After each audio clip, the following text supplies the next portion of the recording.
All right, welcome to yet another video on Women's Cricket Central. It's a first for me and it's a first for the channel where we do have a guest on board finally. We've got Jeet Vachharajani joining us. It's been a while, of course. Sorry if did I get the pronunciation right? I wrong? No, for a change, somebody has got it right, so don't need to worry about that. Perfect. All right. I really thought I got that wrong, and apologies for botching up the intro, but I think we'll keep that itself. That's going to be the theme of the video. We'll keep it as conversational as possible and as unedited as possible, unscripted as possible. We are here, of course, to break down the World Cup. It's been a while since I've spoken to Jeet. Again, excited for the World Cup and everything that's happening right now in the world of women's cricket. Oh, anytime, man. T20 World Cup. I think last time around also we were involved and we covered that in depth right from the beginning of the tournament till the end of the tournament. So it's been fun. I'm just happy that we've got so many games this time around in the lead up to the tournament. So we've got so many games, so many teams to catch up upon. And yeah, it's always fun, man. Talking about women's cricket.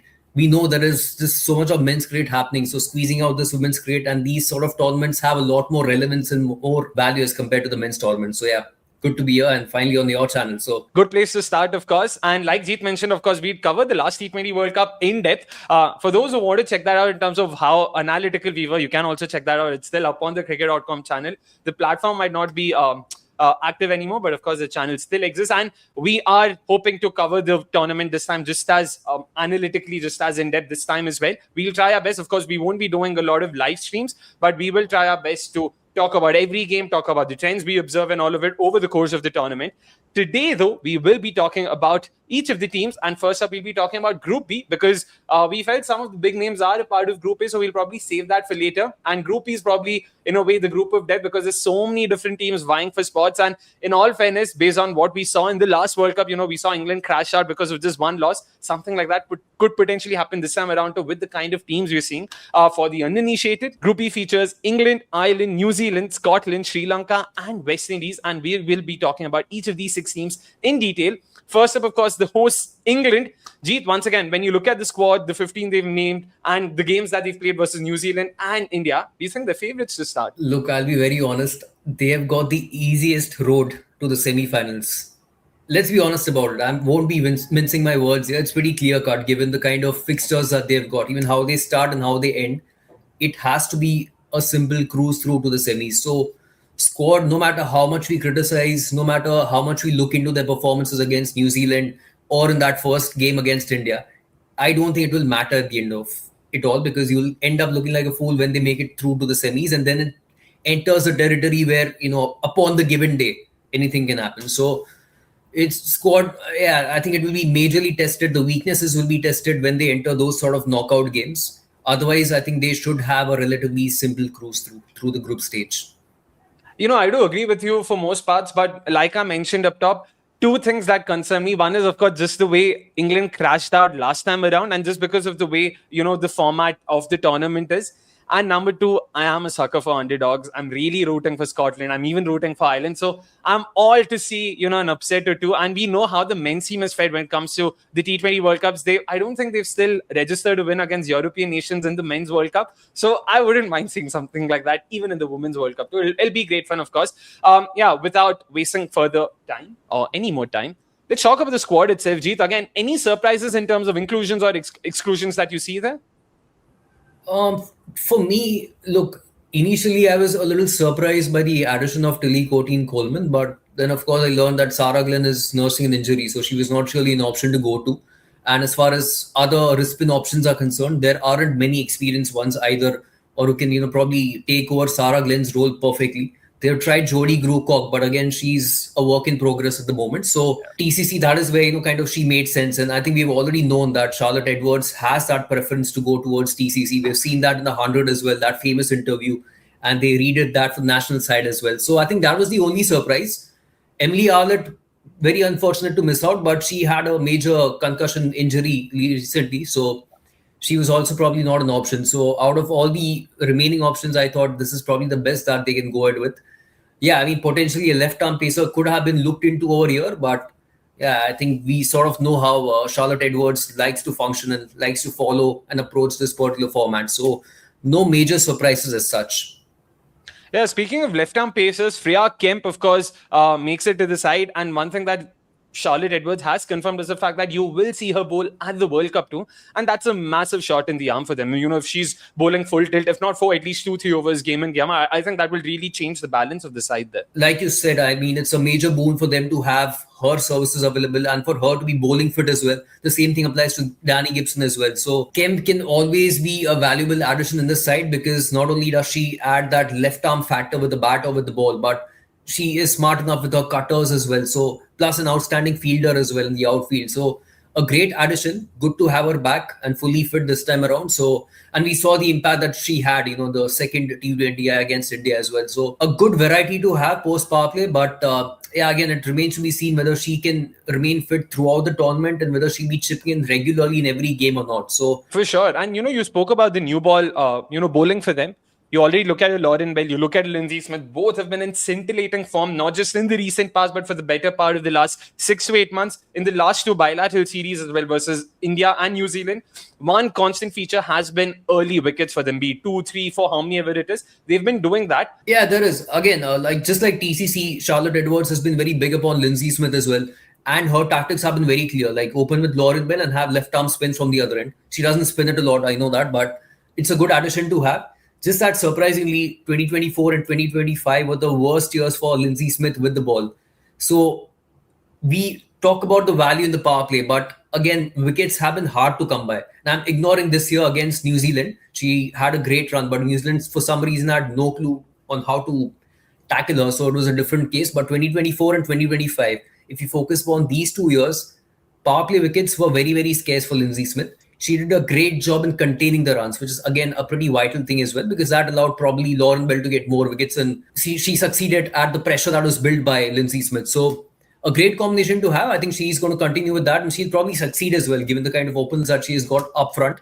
So Ireland, Scotland, Sri Lanka, the first 3 teams, even West Indies at number 4. So she should have a good run leading up to game number 5 or the semi-finals or so on. A good opening combination with the ball.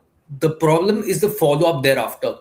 You talk about the pace attack. I think that is where I'm still a little bit skeptical, because I don't expect Lauren Filer to begin. Izzy Wong, we saw the kind of issues that she's still having. So it's directly going to be Danny Gibson, Freya Kim, and not to forget that Nat Sciver-Brunt probably won't be bowling in this tournament. I think that's been confirmed as well. So she's not an option either. Yeah. So a lot is going to ride upon Lauren Bell and her new ball wickets, and wickets at the death as well. Coming to the spin duo of Sophie Eccleston and Charlie Dean. Charlie Dean, I feel, has been sensational. She's been England's leading wicket taker since the 2024 edition. So she has been outstanding, and I've been really impressed in watching her during the series against India as well. She's been phenomenal with her variations, getting those off breaks and the scrambled seam variation that she recently talked about. So she's been outstanding. Coming to Sophie Eccleston, again, that same issues. She's been lacking good form. So her numbers have been terrible. In fact, the last 2 calendar years have been her worst calendar years in the T20 format. So it's been a challenge. She's not probably as confident as she used to be. A few injury concerns as well for her. So I think that is where there is a bit of an issue. But it's probably safe to say that in the T20 World Cup, these things may not matter as much. And if she doesn't, deliver in the first few games, and they've got TCC to always go to and replace Sophie Eccleston straight away. Yeah, with Sophie Eccleston, if I'm not wrong, you were the one who tweeted, right? Like, something that's changed, with her bowling is the fact that batters have started to attack her a lot more.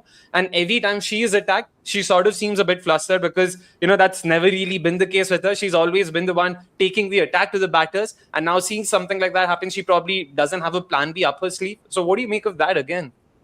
Yeah, I think that's a good spot. So I just feel that, how Sophie Eccleston begins a game kind of determines how the rest of the game is going to be for her. Whether it could be a fielding mishap, fielding at mid-off, it could trigger, it could be the thing that triggers the rest of a game. But I think that is where everything starts. And she becomes easily cranky as well up front. So she's not used to these sort of batters taking her on.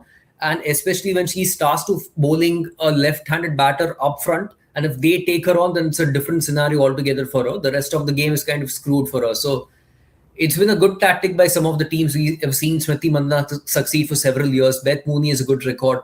And we recently saw Yastika Bharti also take her on. So she needs to find a way. She needs to find how to kind of tackle this sort of pressure that she has not been used to for the majority of her career. So if she kind of gets through that, then I don't think it will be a major issue. But yeah, I think it's more of a challenge in terms of tactics and challenge in those sort of situations that she's not faced so much before in the career. Moving from a serious problem to probably a happy problem, let's talk about the batting as well.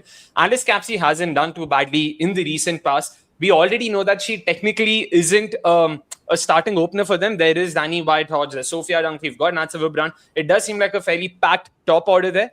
How do you see this shaping up for them? Alice Capsey, do you think she will be given a shot at the top, or do you think she will continue batting at number 5 where she usually does for them?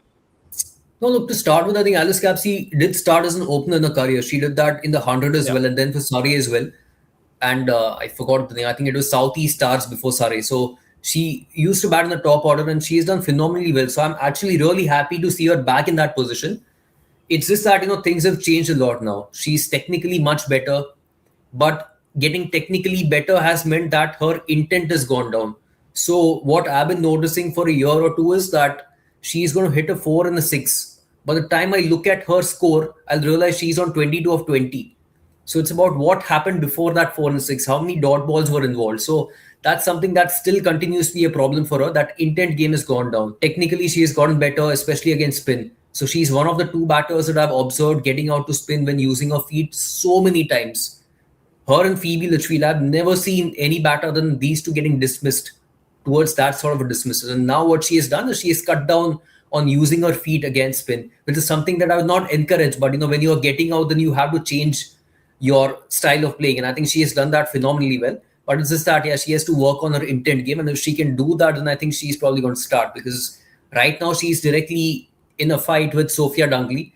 And Sophia Dunkley's technique, we know how it is as compared to Alice Capsey's, and that is not helping out England. So if Dunkley is not able to score in the third T20I game against India, then I think things could be very much clear-cut in terms of who partners up with Danny White-Hodge. That's a very interesting point you mentioned about Alice Capsey, because that was actually an observation I had also made a couple of weeks ago in that knock versus New Zealand in the recently concluded T20I series, where she scored, 80 odd. She was at 55 or 45 balls or something, and then she scored 25 of the last 8 or 9 balls. She did make up for it, but like Simon Doull has said it time and time again, you never make up for lost deliveries. It's gone. What I will say is probably that 6th gear is really quick now. That's something she's added. But the 1st, 2nd, 3rd gear is so small, or is so sort of slow, that rarely will you get a chance to make up for it. And that's something for them to think about. How do you see the 11 shaping up then? Let's talk about that before we wrap England's preview up. Yeah, what's the 11? So I think the biggest conundrum here that has kind of begun from the series against India is Amy Jones at number 3. I think it's an issue that England probably didn't need.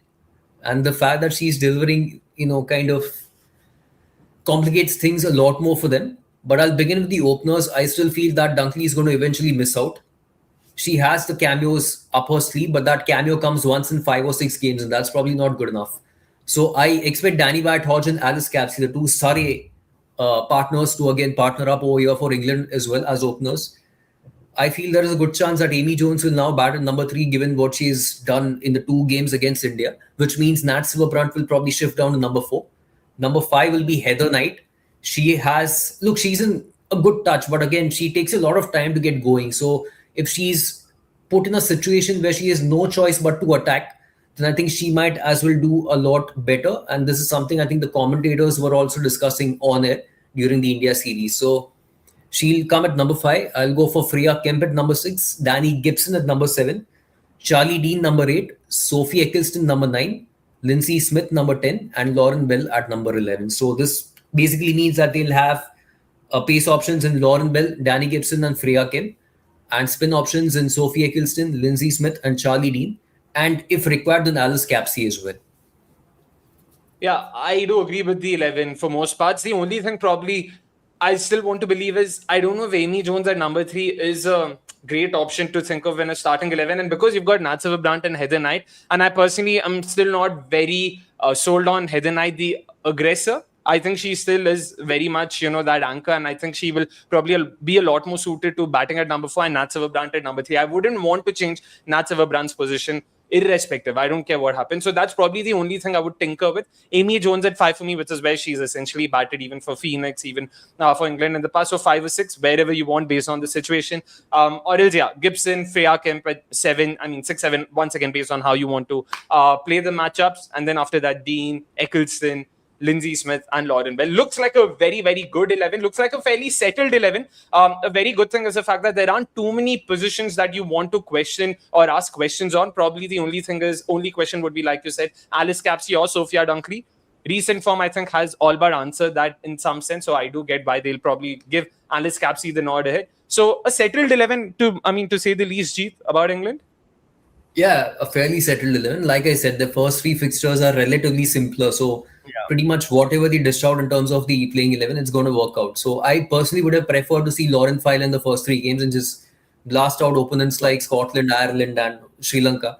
But I don't think that's going to happen. Lindsay Smith is probably going to start and she's going to succeed as well doing that. So Fair. a fairly settled 11, yeah. But good backup options as well. I think TCC for Eccleston, Filer, if they want to add that extra pace option ahead of Lindsay Smith. Last question though about England, Jeet. Where do you see them finish? And why do you think will they win the trophy? Have I thrown you under the bus here? No, I don't expect them to win the trophy at least. But like I just said at the start of the conversation, that it has to be a sail through for them in the group stages. So they'll make it through to the semis and probably finish at the number one spot as well in the group. So they'll probably be facing one out of Australia, India, or South Africa potentially. And that is where all the flaws might come out because, again, that on a given day thing. So I think whomever they face out of these three teams that I mentioned from Group A, I think that is a game that they might end up losing in the semi-finals. So I personally predict a semi-final exit for them. Yeah, same here. I think they are arguably the fourth best team in the tournament. So it's also a fair estimate of them having a semi-final exit that way. I think that's all I expect from them as well. So let's see how that fares out for them. Of course, they are the hosts, and not to forget, this is the first time that the T20 World Cup has come back to England since the first ever edition, way back in 2009. And guess who won it? It was England. And guess who was the captain? It was Charlotte Edwards. So yeah, for people who love their patterns and love their romantic stories, this is definitely one for you. So let's see how they fare. Speaking about the next team, which is none other than England's neighbours, slightly to the west, slightly to the north. It's Ireland, of course, a side that's playing a tri-series as we speak at home versus West Indies and Pakistan. Jeet, thoughts on this Irish squad? Look, the squad is good. It's just about whether Gabby Lewis is fit enough or not, which I think she will be. I mean, they clearly mentioned that they are resting her for this tri-series, but they also mentioned that she should be fit to participate in the T20 World Cup. So again, fingers crossed, if she comes in, the look of the side will change even more. But even without her, we have seen how well they have been doing in the tri-series as well. They won a game, and then yesterday as well against the West Indies, they won without even Amy Hunter in the side. So that's an outstanding beginning for Ireland. A lot of confidence to take from this particular tri-series. A good squad. I like the experience and I like the X factor about it. But yeah, like I mentioned, a few of the players will be missed. Let's not forget there is no Laura Delney as well. She has been ruled out. She was a vital part in this particular side as a skipper as well. So another major miss. But otherwise, I'm confident about a certain section of players over here. The other section kind of lacks that experience, and that is where I'm a little worried. The likes of Louise Little, there was Alice Tector who also came into the side. So I'm a little bit skeptical about these sort of parts, but otherwise it's still a pretty decent looking squad. And the fact that they have been kind of winning these games so well, chasing that mammoth 170 plus against Pakistan was just outstanding.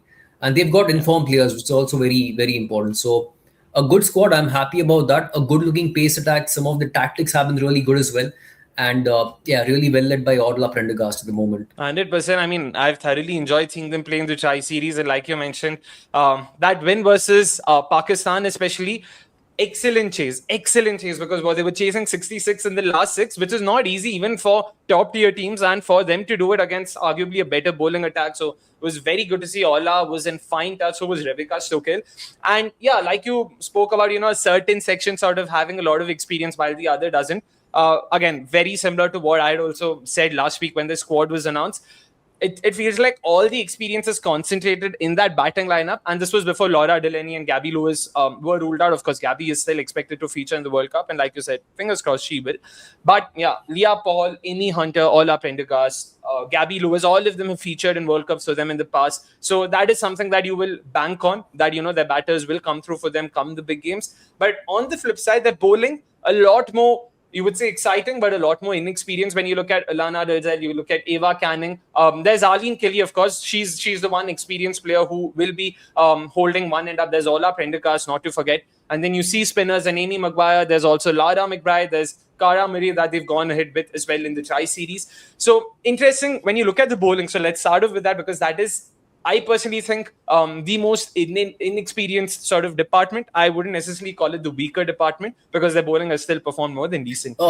Yeah, I would say so. There is a lot riding upon the likes of Arlene Kelly and Orla Prendergast as far as the pace attack is concerned, because I don't see how they're going to start with, say, for example, Georgina Dempsey now.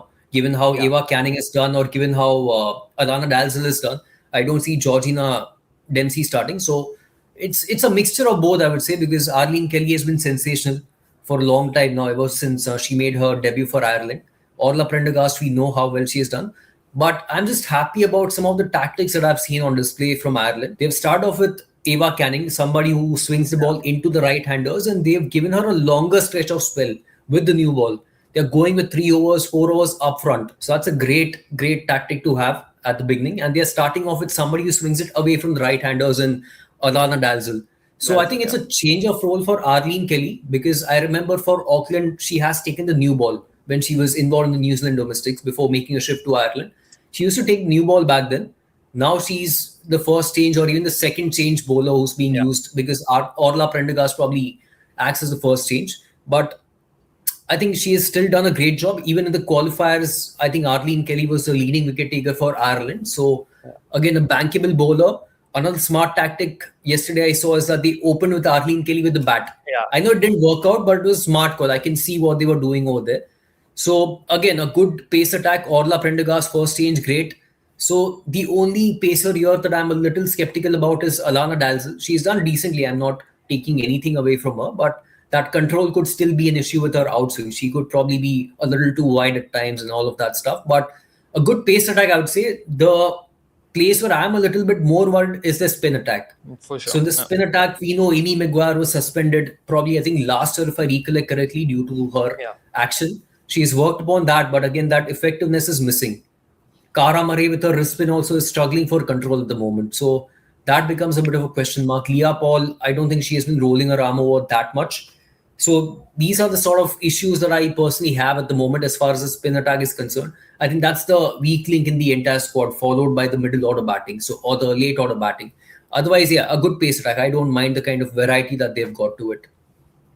The pace attack, I completely agree with you. It's arguably as good as it gets, for them in terms of some of the names they have. I agree with you, when it comes to Alana Dalzell and how she sort of can be a bit wayward. But again, I am a sucker for, slight differentials and, a bit of that sling, and the fact that she consistently sort of tries to take it away from right-handers.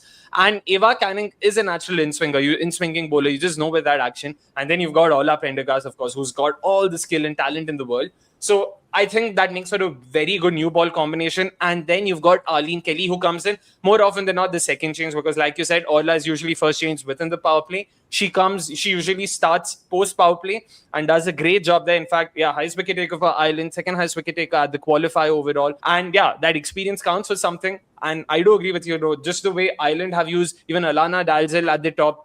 It's smart of them because they know that these are the players who are going to feature for them at the World Cup. So there's no point trying to replace Gabby with another batter, because that's not going to happen. First of all, there is going to be a skill gap. Secondly, that player in all likelihood wouldn't feature in the World Cup. So might as well use someone in the squad and see how that works out, because it's just batting time for them too. I do like that. Spin, big cause for concern. Amy Maguire has been bowling way too straight for my liking, way too full for my liking. Same has been the case with Cara Murray. I was a bit surprised that Cara started over Lara McBride. I think I texted you as well before the series began. She's the spinner that I'm actually looking forward to. She looked a lot more consistent even at the qualifier. She was the one a dependable spinner, so to say, that they had. And even in day before yesterday's game versus West Indies, I don't think she was too bad. She was a lot more consistent than Amy Maguire.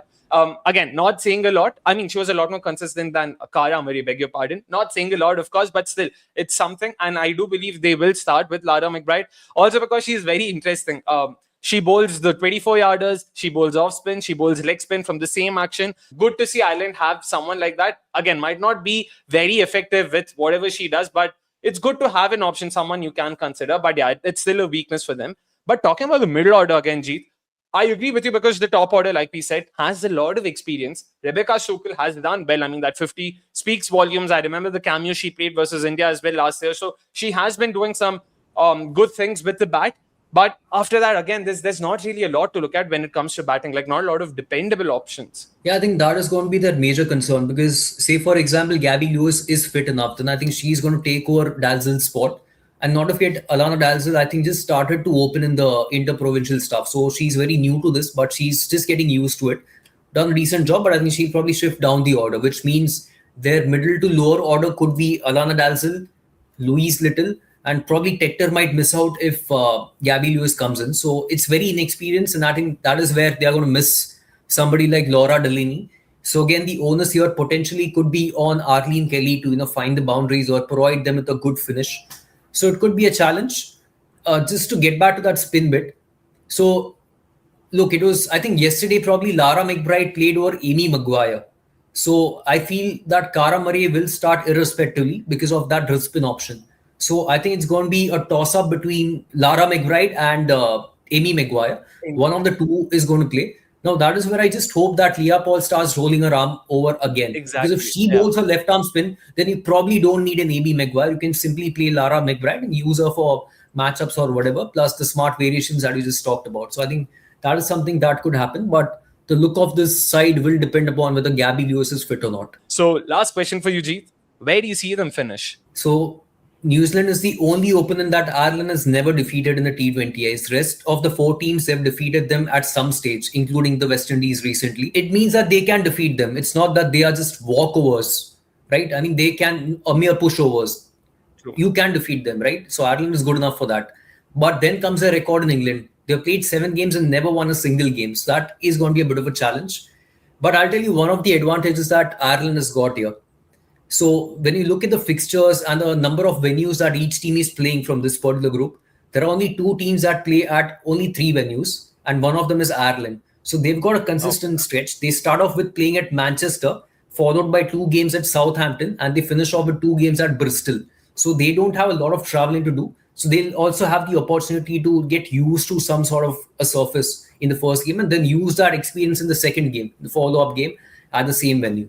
So they've got certain advantages and certain disadvantages, but I want them to make it through to the semis. But realistically, I still expect a group stage exit for them. Fair enough. Yeah, I agree with you. And Ireland's playing 11. Before we wrap this up, what do you think it'll be? So I'm just basing this upon the fact that Gabby Lewis will be fit. So if she's fit, then she's going to take over the opening spot of Alana Dalzell. So Amy Hunter and Gabby Lewis will open. Rebecca Stokel at number 3.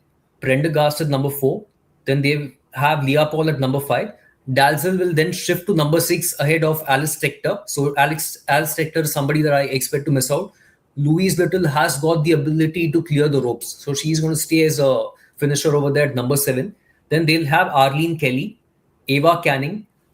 I'm going for Amy Maguire right now over Lara McBride because I feel she might start unless something drastically changes. And the lineup will be capped off by Cara Murray. Interesting. I think my 11 is more or less the same. Only change being that I see, Lara McBride over Cara Murray. It's more of a personal choice, I think. And I do agree, Amy Maguire will start for them because, like we discussed, Leah Paul hasn't been bowling a lot. What she's bowled just 4 times in the last 2 years for Ireland, which clearly means that we wouldn't be seeing her roll her arm over a lot more in the World Cup as well, which means you would want a finger spinner. And I think, you would want to rely on someone like an Amy Maguire, although she herself hasn't been very consistent. But you would want some variation in your lineup. So fair enough, of course. So that's that from Ireland chatter. And it'll be interesting to see how they fare. Next up, of course, we've spoken about England and Ireland. Now it's another land. It's New Zealand from the land down under.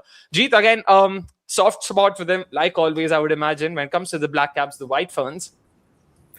Yeah, sort of. But I mean, I just learned one of the things from last edition is to never count any opponent out. Like, look, I mean, most of us were not confident about New Zealand last edition. We were not even certain of them making it through to the knockouts.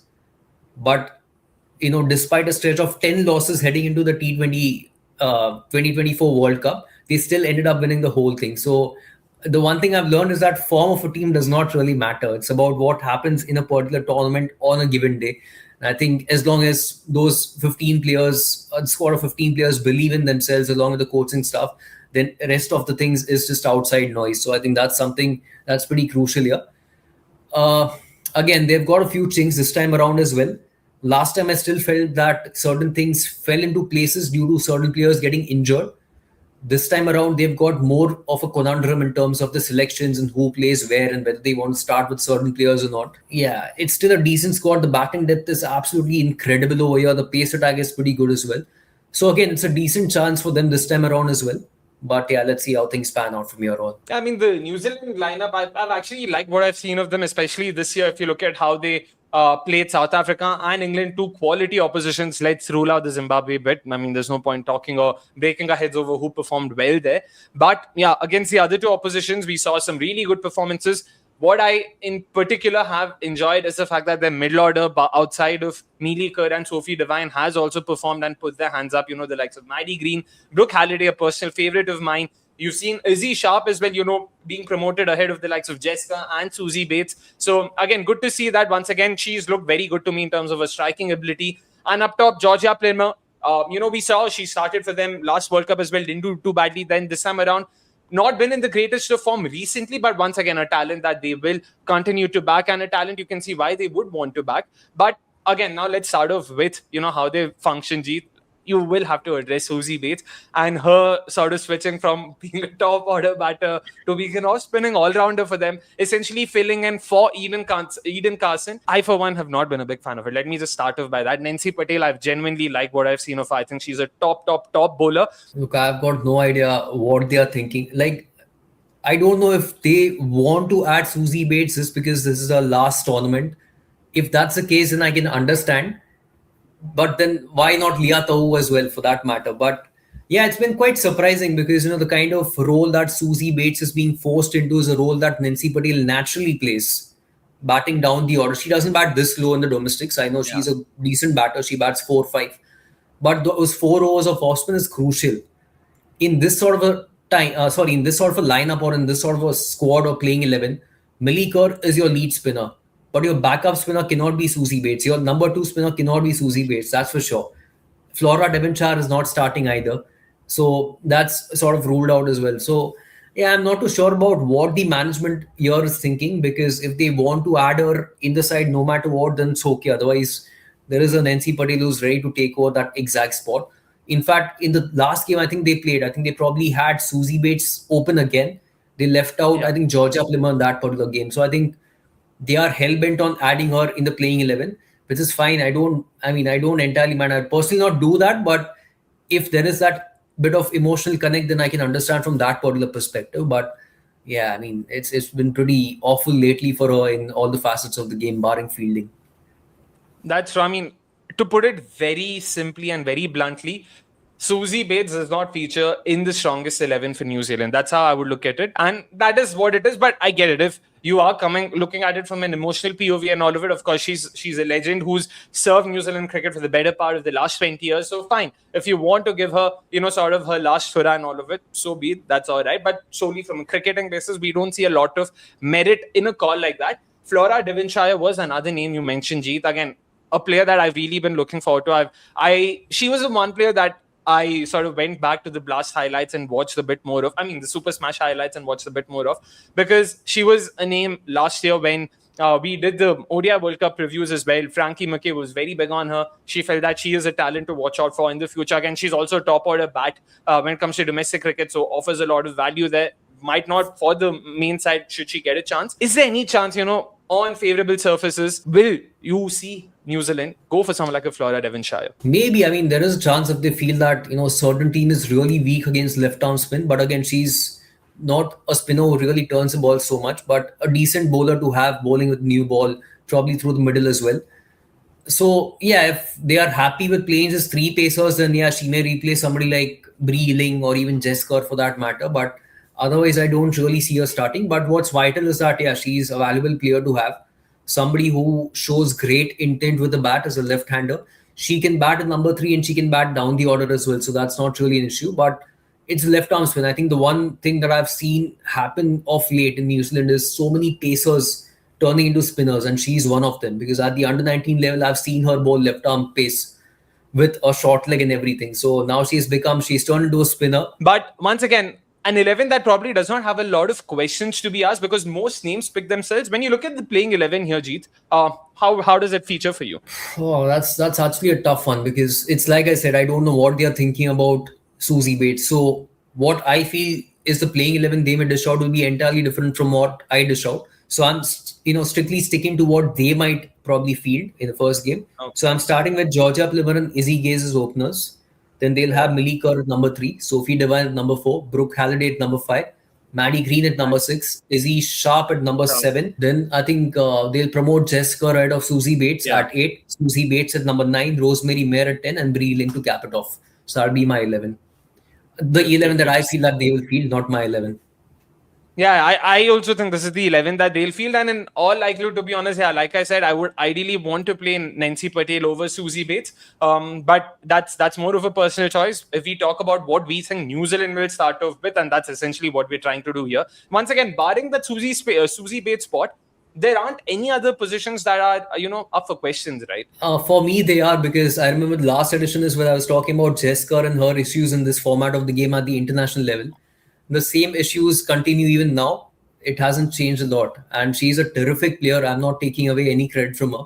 She's been fantastic domestically as well. And she's a good all-round player to have in the side. But this format is something that she has not been able to crack at this particular level. And I think that is where I feel that she has struggled to innovate in today's time, because we are seeing so many in-swing bowlers now getting very predictable.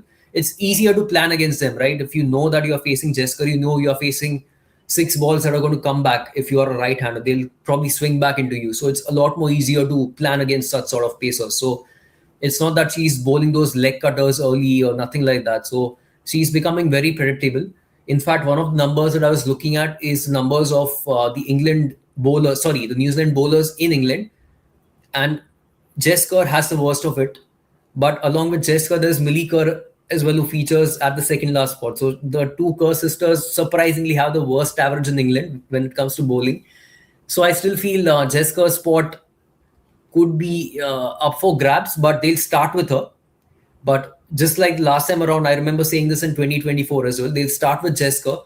When it doesn't work out for them in the first game or the second game, they'll probably change her with Leah Tahu, and that's when she'll probably enter the picture. Otherwise, yeah, I mean, there aren't a lot of spots that are under question. Maybe Izzy Sharp can be left out if they want to fit in a Flora Devonshire or a Nancy Patel along with Susie Bates.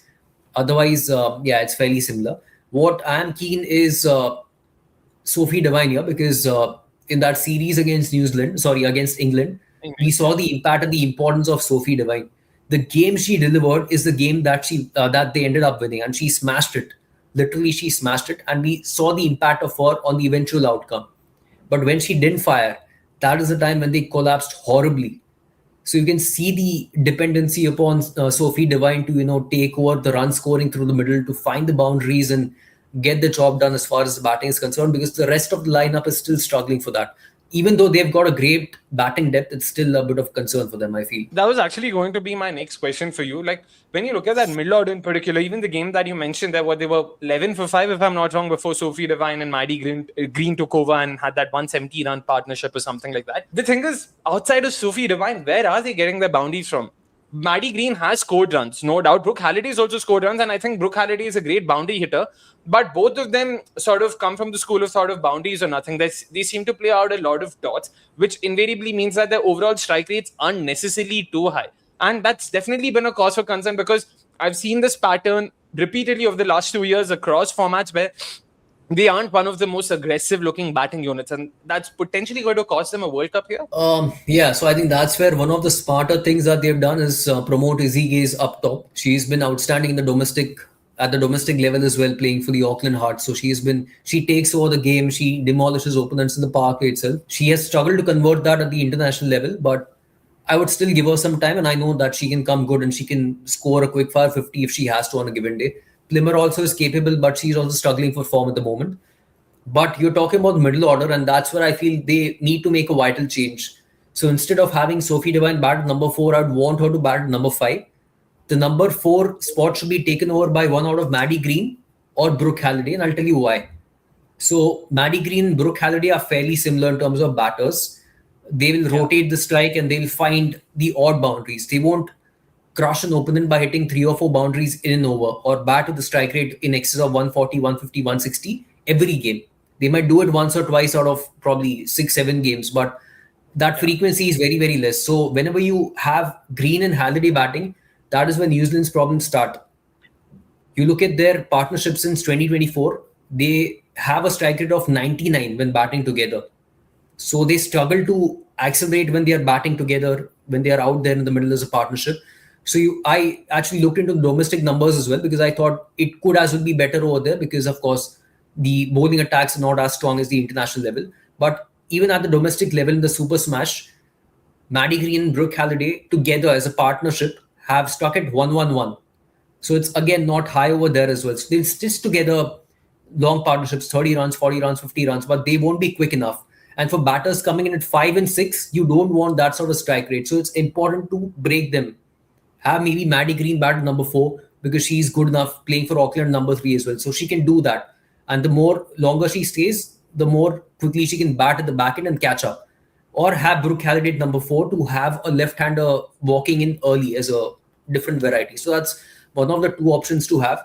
But ideally have Sophie Devine at 4 and break apart that pairing of Brooke Halliday and Maddie Green. That is an interesting idea. And to be honest, yeah, between the two, I would also be a lot more inclined to pushing Brooke Halliday up the order simply because she's a left-hander, and I think that would add a bit of value there, pairing her with someone like a Neelika. But my concern there then is, Jeet, it's not that Neelika herself is very different from these two batters, right? Like, you want to separate Maddie Green and Brooke Halliday, but you will be pairing them up with Neelika, who again isn't too far off. So do you think that could potentially be a concern? But I get where you're coming from. Sophie Devine down the order makes a lot more sense that way. No, so that's exactly even what I considered. So I looked into their numbers as well. And I found out that the pairing of Millie Kerr and Maddie Green does sensationally well. Sophie Devine and Maddie Green together strike at 153. Even Sophie Devine and Brooke Halliday have got a great strike rate together. The same thing with Millie Kerr as well, with Maddie Green or Brooke Halliday. They also combine for a very high strike rate. So it's only specifically this pairing of Maddie Green and Brooke Halliday that struggles. Despite them playing for the same team back home, it's a bit of a struggle for them to get going. And at number 5 and 6, I wouldn't really want that. I want an aggressive batter, at least to finish it off. Izzy Sharp is still new to this role. She can do that, but she's struggling at the moment to kind of ace that particular position. So that's the only thing. Millie Kerr is somebody who doesn't bat that quickly, but when she's paired with a Maddie Green or Brooke Halliday, there is an instant change that takes place. So I don't think it will really hamper them so much to have Devine at 4 and one out of Halliday and Green at number 4. Sorry, Devine at 5 and one out of Halliday and Green at number 4. All right, it'll be interesting to see how they start off versus West Indies, of course, which is their first game. That's on the 13th of June. They play the first 3 games in Southampton. That's definitely something that they would be happy about. They then travel to Bristol to play Scotland. And, of course, they finish off the group stage in London versus England. Jeet, where do you see them finish in the World Cup? Again, defending champions, defending the title. We've seen a bit of that recently in the IPL.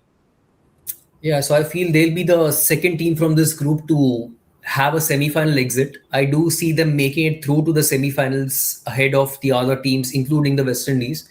They are good enough for that. That batting depth is great. The bowling attack is very good as well. So it will come down to that matchup against West Indies, which is the very first game. And given the fact that New Zealand have just had a bilateral series against England, they'll be better prepped. And I think they should be strong enough to overhaul the West Indies and make it through to the semi-finals. All right, let's see how that turns out for them. I'm still not too sure, about them making it to the semis or them having a group stage exit, because there are other sides. I do think West Indies are also equally competent, but yeah, fair enough. It is a fair shot that they will make it to the semis. Let's see how it fares out for them. Of course, we've spoken about a lot of lands. This is the last of the lands in the group. It's, of course, time for Scotland, yet another European nation in the middle of a tri-series, of course. Jeet, once again, the Scottish side, we've seen Kirsty Gordon come into the fold. We've seen a lot of players who've had the 100 experience in the recent past. So again, lots to be excited about for them. Yeah, not only the 100 experience. When the squad was announced at that time, the first thing that I looked at is how many players have the county experience. Yeah. There are so many players who are regularly playing county cricket for several years, whether it is League 1 or League 2. I at least counted 14 players out of 15 who are regularly playing or involved in the county cricket. So, outside of England, the most experienced team or the most experienced squad in the English conditions are Scotland. So I think that is the biggest advantage that they have heading into this particular tournament. And it's a good squad as well. They've got a good variety in their pace attack, a good variety in their spin attack as well. The form of the batters is a little sketchy at the moment, but it's still a pretty good batting lineup to have. And that experience is something that might actually help them a lot in the tournament against some of the other opponents. Yeah, I mean, when it comes to these sides, one thing you usually hope for is experience. And when you look at that side or that squad, They've got experience in hordes, and this is across batting, across bowling, across fielding, across experience. In England, across experience and franchise tournaments, not just the 100. They have players who've played in the WBBL, the WPL, and all of that. So that's great to see. But once again, now when we look at the batting lineup in particular, Jeet, this is something we've spoken about off-air time and time again. Kathleen Fraser, Darcy Carter, the Bryce sisters. You've got Ailsa Lister. Once again, very, very exciting. It is very exciting. They've got a few good finishers as well. There is Priyana Chatterjee as well, who's been in red hot form for Surrey as well. Then they've got Megan McCall as well, who's been doing a pretty good job for Glamorgan. So it's a good lineup. Most of them are in form. Some of them are struggling for form at the same time. But it's when you look at the overall build of the top 7 or top 8, it looks really, really good. So it's a lot for them to ride upon. Kirsty Gordon, again, being a great addition to this particular side. It's something that most of us saw it coming at some stage. I personally thought even Lee Kasparek might probably find a place in the side, but she's probably with the coaching staff. But yeah, it's a good lineup to have, a good batting lineup, that's for sure. Yeah, I mean, that batting lineup in particular is what excites me, because we've seen them do some good things, not just in the Tri-Series. We saw that in the qualifier as well. Kathleen Fraser, Darcy Carter, both of them were middle-order batters. Last tournament, the move up the order has worked wonders for them and Scotland in particular. But when we talk about the bowling as well, Jeet, it's not like there are any mucks with the ball. You've got Rachel Slater, you've got Chloe Abel, there's Olivia Bell, there's Abtaha Maksud, Catherine Bryce once again, and not to forget Gabriela Fontaine-La, the under-19 star who won a Player of the Match very recently. Once again, very, very, very, I don't know, excited is the only word that comes to my mind when I think of Scotland. Yeah, that's the exact word I was thinking of. That's the only word that comes to my mind as well when I look at the entire bowling attack and the variety, man. That's sensational. Their pace attack is fairly similar to the men's side at one stage, having that tall right arm pace. That Adrian Neil back then and Alistair Evans. Right now, they've got Chloe Abel playing that sort of role. But if we just focus upon the pace attack, just look at the outstanding variety they've got. Chloe Abel with a tall right arm option. Then they've got Catherine Bryce with the right arm in swing. Then Rachel Slater with the left arm in swing. And then there is Gabriela Fontaine-La. Again, exciting, very, very exciting prospect. Good pace. I personally feel that she's the quickest pacer on this particular side. And we saw that outswing trouble some of the best batters in the Tri-Series as well that's going on. The only thing I want to see changing is having a slip in when she's taking the new ball. With that outswing, there are a lot of deliveries that, miss the edge or take the edge. So that could come in handy. And I think tonight there was Macy Messiera as well, who delivered really well at the back end with her variations. Priyana Chatterjee with her variations and outswing. So it's a good look of the pace attack, good variety, a lot to choose from. Rachel Slater, at the moment, I don't know what's going on, whether she's injured or not, because she hasn't showed up for Yorkshire as well lately. But I'm guessing that she might probably still be fit enough for the T20 World Cup and start as well. And then coming to the spin attack, again, a similar sort of variety. They've got the left arm slingy Kirsty Gordon, great experienced spinner to have. They've got the tall right arm off spin of Darcy Carter, a wrist spin of Abtaha Maksud as well. So a good look of their entire bowling attack here. I think it's a lot more exciting. But I think that experience will come in handy for them as well to play at some of these venues. And not to forget, again, some of the games are at Manchester, Leeds. Now, these are the two venues that most of these county players would be used to playing in the League One. Bristol is something that we may not be as used to other than Megan McCall. But I think playing at these venues in the domestics is going to help them a lot. 100%. All those names mentioned there. And once again, when you look at the squad as a whole as well, the kind of balance that they bring to the table, let's probably just dive into the playing 11, because once again, I feel this is another 11 where you don't have to worry too much about who features where, because most names pick themselves. Rachel Slater, of course, let us assume that she's not available. We'll probably start off with that. And if she's available, we know who she's going to replace as well. I don't think too many questions to be asked there. But Jeet, take it away there. So I think it's fairly predictable. There'll be Darcy Carter opening with Catherine Fraser. Number 3 will be Catherine Bryce. 4 will be Sarah Bryce. Number 5 will be Ailsa Lister. 6, I feel Megan McCall is going to get the nod ahead of Ellen Watson. Number 7 will be Priyana Chatterjee. Number 8 will be Kirsty Gordon. Number 9 will be Chloe Abel. Number 10 will be Abtaha Maksud. And number 11, I feel Gabriela Fontaine-La, if Rachel Slater is not available. So it's fairly predictable. Yep. And that's what, because of this 11 and the way they've fed the batters, they've been aggressive. It does seem like they are playing modern T20 cricket, which is something you can't even talk about some of, the so-called test playing nations or top 10 nations. When you look at South Asia, you see Sri Lanka, Bangladesh, Pakistan, they're still struggling to score runs at a brisk rate. They've got a couple of batters And that's where with Scotland, they've got multiple batters who've shown the ability to actually take the attack to the opposition. That's what excites me even more.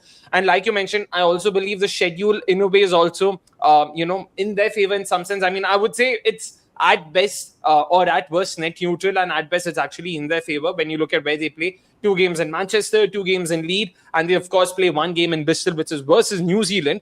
But yeah, where do you see them finish based on the schedule, based on the squad? Once again, we are genuinely excited, and I don't think this is one of those things where we're trying to fake excitement. I genuinely don't think that's the case. I really believe Scotland have it in them to spring an upset or two. Yeah, they can. But again, I mean, look, personally, Scotland, Ireland, all these teams, even I want to see them make it through ahead of one of the top teams. But yeah, I mean, on a given day, I still feel the kind of X factor that the stronger teams have got is probably going to come in really handy for them against Scotland. That's where things could work against them.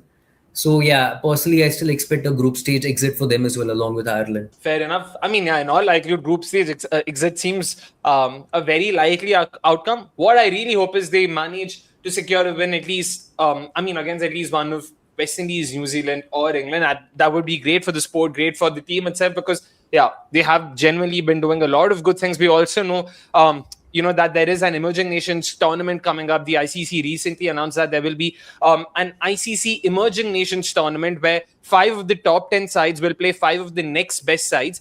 Once again, exactly the kind of tournament you need for the likes of Scotland, Ireland, Netherlands to get some excellent, adequate quality game time. So good to see that. So hopefully, with all of these good things happening, we might potentially see Scotland move upwards in the rankings. So fingers crossed for Scotland, of course. Like I said, Scotland is definitely the side that I will be rooting for this time around, even more so than Ireland, Netherlands, Bangladesh, any of the other underdogs. But speaking of underdogs, let's talk about the next one, Sri Lanka. We'll finally have a side from Asia to talk about.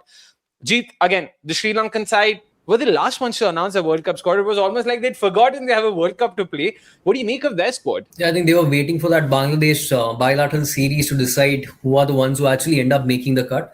But at the same time, they had this A series going on along with New Zealand as well. I think they were waiting for that. A good-looking squad. It's just that this time it feels a lot more inexperienced as compared to the last time around. But we have seen how well Sri Lanka have done in England as well. If you remember the bilateral they had probably back in 2024, they end up doing really well in defeating England, and with that same strategy of going spin heavy. So even on surfaces where there was no turn, it was the skills of these Sri Lankan spinners that came to the fore and end up winning them the game. So this time I would again still say their spin attack is really excellent and exciting. Their pace is looking a little bit sketchy over here. So if they are tasked with being in conditions where new ball value matters a lot, then I think that is where they could struggle a bit. But batting wise as well, I mean, some of the batters are in top form right now, coming out of the bilateral series against Bangladesh and a couple of them from the series against New Zealand as well. So quite exciting overall. That's my biggest cause for concern when it comes to Sri Lanka. Once again, where are they going to get their intent from? There's Shamari Attapattu, who on her day can win them games on her own. But I guess fair to say people who have followed Jeet or me online or on these videos, they know a thing or two about our thoughts on Chamari Attapattu and what she brings to the table. Make no mistake, fantastic player, legend of the game, a very, very proud flag bearer of Sri Lankan women's cricket. But yeah, that's the concern, right? You get runs, but you don't get quality runs. You don't get those boundaries, the intent that you need, the 160, 170, 180s. Where are they going to get that consistently from? Yeah, I feel that's been the major concern that I've had with Chamari for a long time. And that probably, unfortunately, spoils her to the franchise cricket as well. And look, we are not saying that she is not capable of that. I think that's our bigger frustration, that she's capable of these big shots and batting aggressively, but she chooses not to for whatever reason. Maybe she's not confident enough of the batting lineup that's to follow. Maybe she takes over a lot of responsibility than she needs to for a national side. So that becomes a bit of a concern for her. But this time around, at least she has got other batters chipping in as well. I think one of the batters that always escapes the limelight is Nilakshi De Silva. The kind of impact Nilakshi has had over the last 2 or 3 years as a finisher has been outstanding. We have seen a major shift in her strike rate and her intent as well. So she's somebody I'll be looking forward to. But there are other names as well. There is a Kavisha Dilhari who is doing a pretty good job as an all-rounder. They had Imesha Dulani's name come up as well. She did a pretty good job being as a top run getter for Sri Lanka in the recent series. So there are other names who are stepping up as well. Hasini could be up and down here and there, but again, experience enough to take over. Vishmi Gunaratne will probably find her way back into the side. She did a great job against New Zealand A as well. So there are other batters in form. It's just that they need to find boundaries more consistently and be able to assess the conditions, because this is not being played in the subcontinent where you can defend 130 or 140 with your spin attack. You need to cross that 160 mark. They, I think, did that against Bangladesh, if I'm not wrong, and those pitches are testing. I know Yeah. that.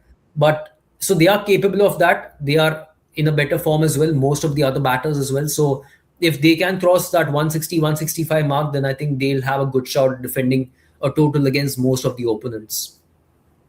Yeah, if you solely go by recent form, of course, they've done not too badly. They've won, the series versus Bangladesh last month. They won the series versus West Indies and West Indies a couple of months ago. You spoke about the lack of experience. They've got eight out of the 15 players making their first ever appearance at a World Cup. Once again, that's not going to be easy for these players. As much as you want to believe that, it's exciting times ahead, a lot of youngsters coming in, it is important. We've seen how important experience is when it comes to ICC events. But, Imesha Dulani, once again, has made a name for herself. She's actually been one of those attacking batters for Sri Lanka. But once again, a thing that I observed with her as well was the fact that she tends to attack a lot more in the power play and then slows down drastically post it. She wasn't able to sort of maintain the tempo.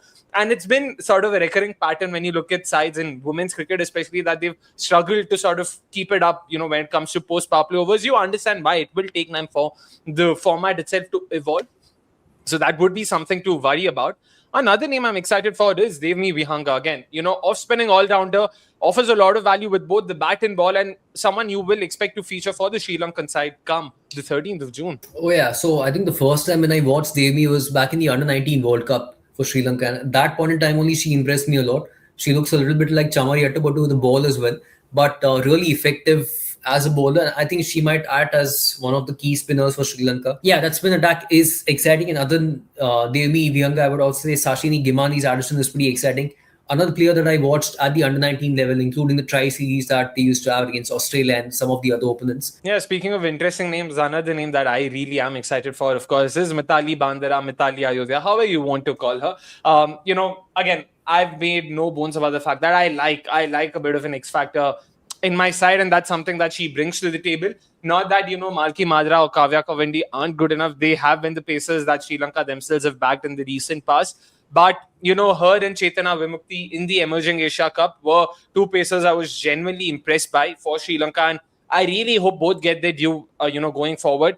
With Mithali, the concern right now is the fact that she tends to be a bit too wayward. She bowls a lot of extras, and that, again, when you don't have the batting lineup or the batters to score 160, 170, then you cannot afford to have bowlers who tend to be a bit wayward. Even if you get a couple of wickets, you cannot have anyone going at 10s or 11s. So I understand why they might not play her. But given the conditions, if they feel, there is a day where, conditions are really suited to her, she can take the ball away from right-hander. So if they feel that, this is probably an opposition where we can unleash Mithali on. So let's see if they do something like that. But talking about the 11 itself now, Jeet, once again, it is interesting that because they've got like 2-3 names who haven't even featured for them in the recent past, or who haven't batted for them. Keeper batters who haven't batted, bowlers who haven't bowled, but they've somehow made it through into the squad. But yeah, what do you think will be their playing 11? Yeah, again, a little difficult to predict, but I'm still guessing that Vishmi Gunaratne is straight away going to find a place in the side. So Chamri and Vishmi are going to open. Umesh Shah will continue at number 3. It's just Hasini Pereira has been pretty much up and down. She opens, she bats number 3, number 4, at times as a finisher. So that could be the one batter, could be a floater in the side. But right now I'm just sticking to number 4 for Hasini Pereira. Number 5, I'm going with Harshita Samara Vikrama. Number 6 will be Nilakshi De Silva. Number 7 will be Kavisha Dilari. Number 8 will be Devi Vihanga. Yeah. Number 9, I'm going with Kavya Kabindi. Then Sugandhika Kumari and Malki Madara to cap it off. So even I personally, at least I don't expect the other pacer to kind of begin. Fair enough. I mean, I do agree with the 11 on paper. This board, I think they'll also go ahead with. Probably the only tweak I would make once again is I'll have Harshita bat at number 4 and I'll have Hasini at number 5, because like you said, they have used Hasini as a floater. Harshita is an anchor batter who sort of primarily just rotates strike and scores the odd boundaries every now and then. So given that, I think Hassani has, is probably most suited to number 5. Once again, it's slim pickings at this point in time. It's not like there's a very clear argument to be made for anything. It's more on vibes, if that makes sense. But yeah, the pace attack as well, Kavya Kavindi and Malki Madra, in all likelihood will start for them. Slightly light, if we're being very honest, but it is what it is at the end of the day. They are the only options they have up their sleeves, apart from Mitali Ayodhya, of course. The spin attack, though, they've got Sugandhika Kumari, they've got Chambi Atapattu, Devni Vihanga, Kavisha Dilhari. Once again, it will be the spinners who will be expected to not just be defensive and stem the flow of runs, but to also be attacking and take the wicket. So all the responsibility will be on the slow bowlers. It will be. I mean, we know that most of these teams from the subcontinent back the spinners over pacers, but yeah, it's about those probably 6 to 8 overs that the pacers bowl. Like, can they really have a major impact? And luckily, I mean, some of the venues where they are playing at kind of suits or will suit the spinners a lot more. Bristol and Manchester and all these venues. So it could come in handy, but yeah, that pace attack is something that worries me because I think they are past the days when they had Udeshika Prabodhani or Achini Kulasurya, and that experience was just outstanding. And now to have such an inexperienced pace attack does concern me a lot. Yeah, I mean, these two are decent, Kavya Kavindi and Malki Madra. Mithali Ayodhya, again, decent as a backup, but she didn't have a good run against Bangladesh as well. Slingy could be pretty wayward as well. Again, pretty young in her career, so we don't want to be too harsh on her. But yeah, decent as a backup. But right now, that pace attack is the one thing that really concerns me. Yeah, and to be honest, one point that I wanted to make about New Zealand and I completely forgot was the fact that one thing that worked in their favor and to some extent will also work in Sri Lanka's favor, or worked in Sri Lanka's favor last time around, was the fact that the tournament itself happened in the UAE, where the surfaces are a lot more slower, which meant you don't have to score 160, 170 to win games. We spoke about New Zealand and their lack of intent, and that's something that is concerning for Sri Lanka as well. And it could potentially be sort of, it could be something that will come to the fore this time around because surfaces are expected to be a lot more batter friendly. If I'm not wrong, I just read somewhere that the chief curator who works with ECB has made it clear that you will expect a lot of boundaries. You can expect shorter boundaries and flatter tracks, up for grabs during the World Cup. So that's something the curator themselves has said. So it will be interesting. If that's the case, then once again, Sri Lanka will have their task cut out for them because unfortunately, they don't have the batters for it. Same is the case with New Zealand. So let's see how it fares for them, of course. Like we said about the other teams, Sri Lanka start their campaign on the 12th of June, which is the tournament opener as well. England versus Sri Lanka, then which happens in Birmingham. They then move to Southampton to play New Zealand. They play West Indies in Bristol, and they stay back once again in Bristol to play Ireland before capping off their season or their group stage versus Scotland in Manchester. So that's that when it comes to Sri Lanka. Last but not the least, of course, we've got the women from the Caribbean, the West Indies, once again playing a tri-series in Ireland, a side that's very mercurial, very high variance, very sort of exciting and flamboyant to watch. Filled with pace bowling all-rounders. They've got someone who's open for her domestic side batting at number 10 in Shawnisha Hector. So that's probably saying something about their batting depth. But Jeet, once again, when you look at West Indies, it's really some side, right? Yeah, forget Shawnisha Hector. Even Alia Alain is somebody who belongs to that category. She bats down the order but has opened as well. So it's a good squad that they've got. In fact, I'll tell you honestly, but the West Indies are the team that I'm really wanting to see having that resurgence. I want them to be in the top tier of the teams in the women's cricket as well because they are capable. They've got a lot of X factors and they are really suited to this format of the game, like it was the case for the men's side as well at one stage. So a good squad altogether. In fact, I was just going through, their probable 11s and everything, and I realized at least 10 of them can bowl. And I think we saw that in one of the games as well. I forget where it was, whether it was a warm-up game or whether in this tri-series itself. They had West like Indies 9 versus Ireland, the tournament opener. They bowled 9 options. The one who didn't bowl was Deandra Doughton, who very well can bowl. So yeah. Yeah, so they've got at least 10 options with the ball. That's a lot, but yeah, it's a good squad, a good batting depth, quite a few X factors, like I mentioned, and pretty excited with some of the tactics that I've seen on display in the Tri Series as well. Some of the batting order that they've kind of reshuffled has been really impressive. So they can actually deliver. I'm actually looking forward to them as well as one of the teams who can probably end up making a cut eventually. Yeah, and if you look at the squad as well, one thing we keep talking about the stronger sides is the presence of X factor players, presence of match winners who can win their side games on their own. And that's something that probably West Indies has in abundance. They probably don't have a lot of utility players. They just have match winners through and through. Like, you look at Haley Matthews, Deandra Dottin, Chinel Hendy, even someone like a Kiana Joseph, players who will just win you by themselves if they are, in good touch. Forget that. I mean, they've added more now. There is a Jazara Claxton coming in, Shonisha Hector, Janelia Glasgow. I mean, these players have been involved in the past. It's not that they haven't been or they are new to the setup, but now there are more X Factor players who are coming into the side. So it's even more exciting, right from the player number 1 to player number 9 or 10 with the bat can actually, win it for the nation on a given day. So it's pretty exciting. I think we've got a good idea on how the team is probably going to shape up. Looking at what they've done in the tri-series, there could be a couple of changes.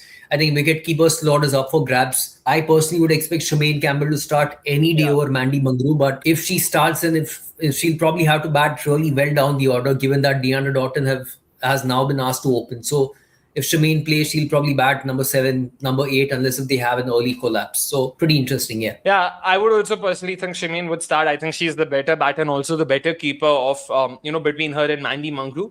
Jeet, you spoke about Deandra opening. It was something that you sort of told off even before the series happened, that's something you're probably looking forward to, or you would do yourself if you were a part of the West Indian think tank. You would want to open with Deandra Dottin, but we also saw Kiana Joseph open versus Pakistan recently. I'm assuming you would want them to stick to Deandra Dottin or Dottin open at the top. But what do you then make of Kiana Joseph? Do you still have her at number 3, or do you think they're better off this probably, bringing in someone else in place of her? Look, for me, what was vital is that if you want to have Kian on the side, then also utilize her bowling. And now if she's not opening, then it's completely pointless, right? It's even more pointless than before. So I still see value in her, but yeah, she has to bat in the top 3. She cannot be playing as a finisher at 7 or 8 when the field is spread out and when even 2 runs matter. When you have to convert 1s to 2s, Kiana is not the best at that. So I am still happy with her. I would want her on my side, given that we know that she can take on the opponents on a given day. Or if opponents like England end up planning really badly, then we have seen what happened in the 2024 edition. So, but again, for that, the important thing is a wicket going down early, right? That is when she can maximize the power play. Exactly. But I'm still happy. I'm still happy with this change that the West Indies has brought about. Deandra Dottin, I felt, was wasted number 4.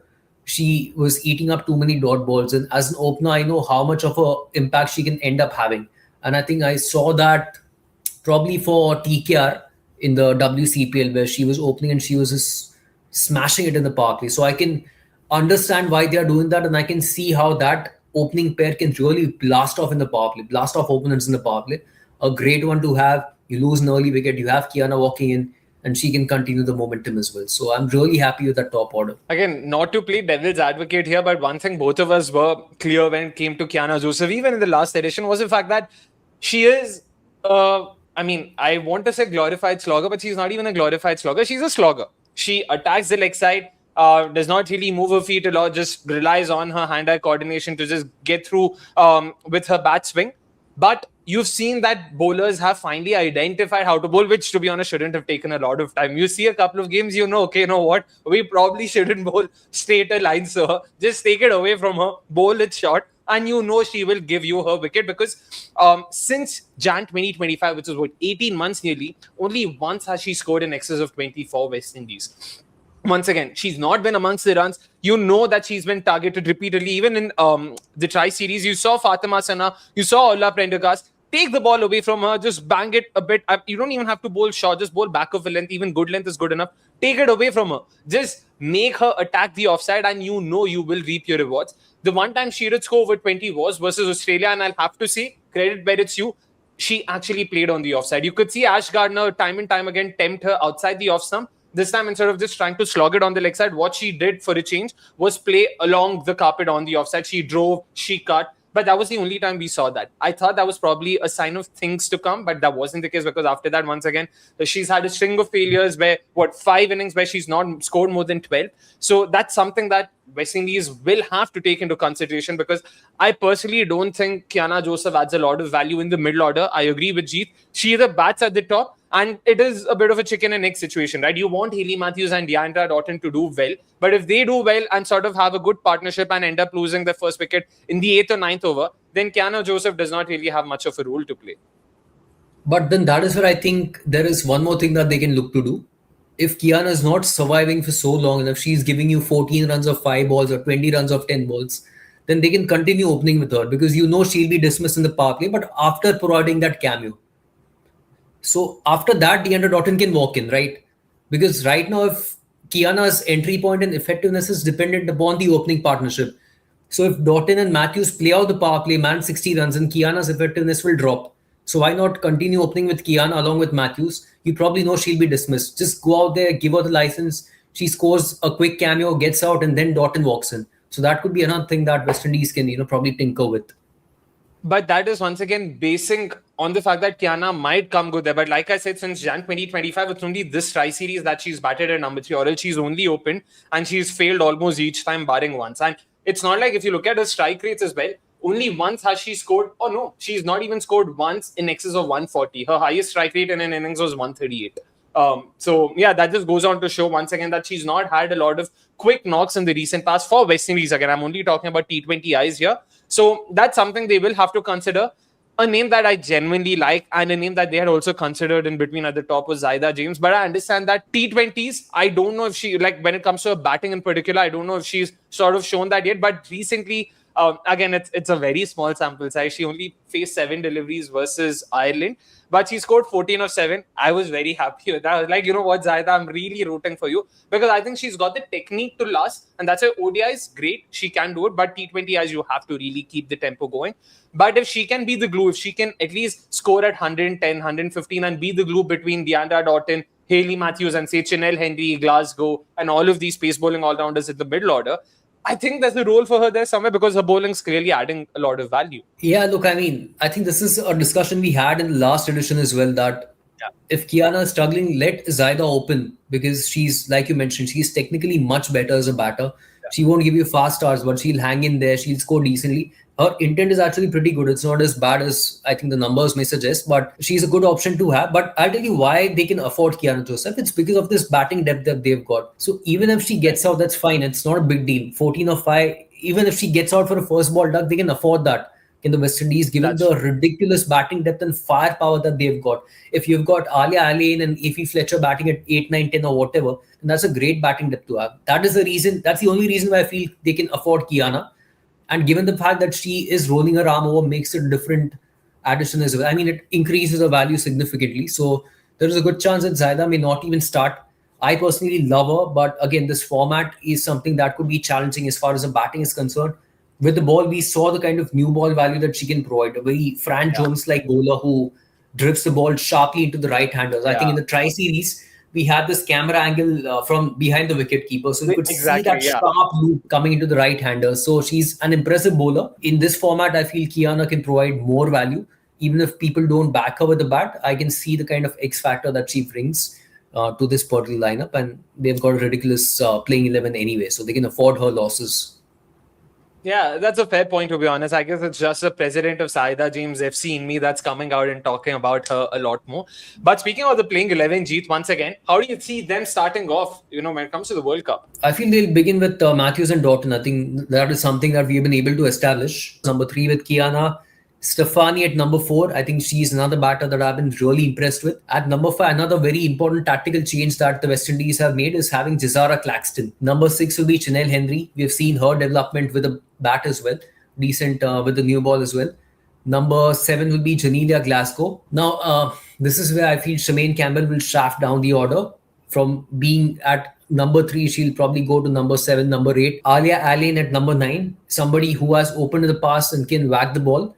Effie Fletcher at number 10 and Karishma Ramarak at number 11. I think I agree with the 11 more or less. I mean, the only name I would want to consider is Zaida James, like I mentioned, mainly for her bowling, not for her batting, because I think she'll add a lot of value to this side. You've already got someone like a Karishma Ramarak. You've got Effie Fletcher as well. So 2 spinners. Zaida James will add a lot of value in terms of how she brings the ball in as well. And also because when it comes to new ball bowling, I personally haven't been very impressed as such by, say, Shanisha Hector or Alia Alain. I mean, they're not bad. They're serviceable. That's pretty much it. And I think Zaida James is someone who you can actually, bank or back on to get those wickets because of, the line she bowls. And she is more or less accurate. I've not really seen her be very inconsistent as such. So that's something they can consider. But Jeet, lastly, of course, where do you see the West Indian side finishing? Because you've already I think you've picked your two semi-finalists from this group, so fair to say you know where West Indies would finish. But expecting them to sort of spring a surprise or two on us. I won't be surprised. Yeah, I won't be surprised with that because we talked about the kind of X factors they've got in this format demands these sort of X factor players. But I think unfortunately they start off with a very crucial game, which is against New Zealand. So I think that fixture might itself end up being the deciding game as to who makes it through along with England. But yeah, I won't be surprised. Like out of all the teams in Group B, I feel other than New Zealand and England, if there is a team that can actually make it through to the semis, and I feel it's the West Indies side of probably New Zealand in that case. Yeah, fair enough. And unfortunately, they also have a fair bit of traveling to do. They start off their campaign in Southampton, then move to Leeds, which is right up north. Then they come down south once again to Bristol. Then they go slightly east to London, where they play at the Lords versus England. And then they finally come back to Bristol. So there is a bit of travel involved. Again, it's not something to be flustered about, but it definitely just adds somewhere, 10, these are the tiny percentage, the 1%ers we keep talking about, certain things go your way, certain things don't. But of course, make no mistake, this West Indian side will definitely Oz with their six-hitting ability, and also their ability to surprise us just as much. So don't worry, it's not just going to be bounties galore. But I guess that's from this preview of Group B. We've spoken about each of the six sides over here, which is England, Ireland, New Zealand, Scotland, Sri Lanka, and the West Indies. We think England, New Zealand, in all likelihood would be the semi-finalists from this. Do let us know in the comments who you think are going to be the semi-finalists from this group. Of course, make no mistake, we'll also be previewing the group A, and that video will come out on Monday. The World Cup, of course, starts on the 12th of June, so we all are very excited. And like I said, we will be coming up with weekly previews. We'll be talking about the games that happen, the games that will happen, the trends that we've seen, and a lot more. So if you like this, please make sure you've subscribed to us. Please do go follow Jeet Vachharajani on X. Do follow Why Cricket Why on X as well. Do follow Women's Cricket Central on Instagram as well. I think I'm done with all the plugins. 90 minutes to the dot. That's it from us. Thank you so much. Take care. Bye-bye.